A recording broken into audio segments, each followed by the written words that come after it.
आज सहकारिता दिवस की मध्य प्रदेश को बधाई, देश को बधाई। हमारे यशस्वी प्रधानमंत्री ने सहकारिता के महत्व को रेखांकित करते हुए पहली बार भारत सरकार के अंदर एक सहकारिता का मंत्रालय बनाया और यशस्वी गृह मंत्री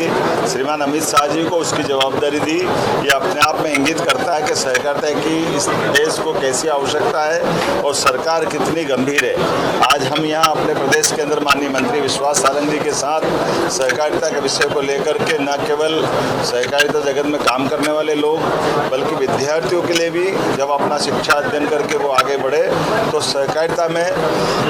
वो किस प्रकार से काम कर सकते हैं, उनके साथ संवाद का कार्यक्रम भी रखा था। मेरी अपनी ओर से इस आयोजन के लिए माननीय मंत्री विश्वास सारंग जी और उनके सारे अधिकारियों और जो शामिल हुए सभी वर्ग के विद्यार्थियों सहित सबको बधाई देता हूँ। हमारी सरकार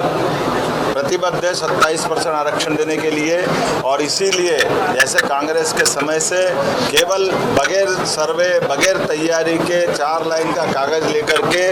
आरक्षण देने की बात करके भ्रम जो फैलाया गया था, उस भ्रम को आधार पर वर्षों तक कोर्ट में लगा है। इसलिए हमने इसके बजाय अपने अधिकारियों से कहा है और वो एक कानून बना करके सहकारिता के जो तथ्यात्मक आंकड़े लेकर के हमारी विधानसभा में बिल लेकर आए, हम उस पर ठोस काम कर रहे हैं। और ये जो 27% आरक्षण की जो प्रतिबद्धता है, 14% के अलावा जो हमारे जो शेष बच्चे लोग हैं उन सबको इसका लाभ कैसे मिले। आज जैसे बदलते दौर में हमने अपने सारे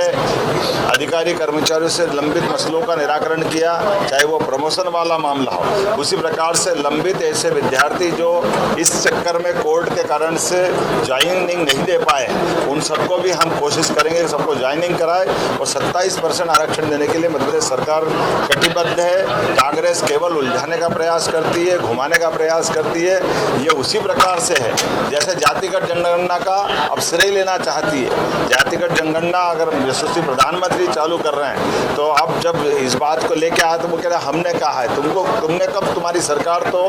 70 साल तक थी, लेकिन जातिगत जनगणना के मामले में कांग्रेस ने कभी भी कोई भूमिका अदा नहीं की। बल्कि 1953 में जवाहरलाल नेहरू जी ने अंग्रेजों के समय से जातिगत जनगणना चलती आई थी, उस जातिगत जनगणना को बंद करने का निर्णय अगर किसी ने किया तो जवाहरलाल नेहरू ने किया। इनकी सरकार इतने समय रही, ये ओबीसी के वर्ग को ना कोई मुख्यमंत्री ना कोई आरक्षण, इनके द्वारा जिस प्रकार से काम किया गया, आज हमारी सरकार देश के अंदर यशस्वी प्रधानमंत्री के नेतृत्व में सभी वर्गों की बेहतरी के लिए काम कर रही। हमने तो सामान्य वर्ग के लिए भी 10% का आरक्षण जो सभी समाजों के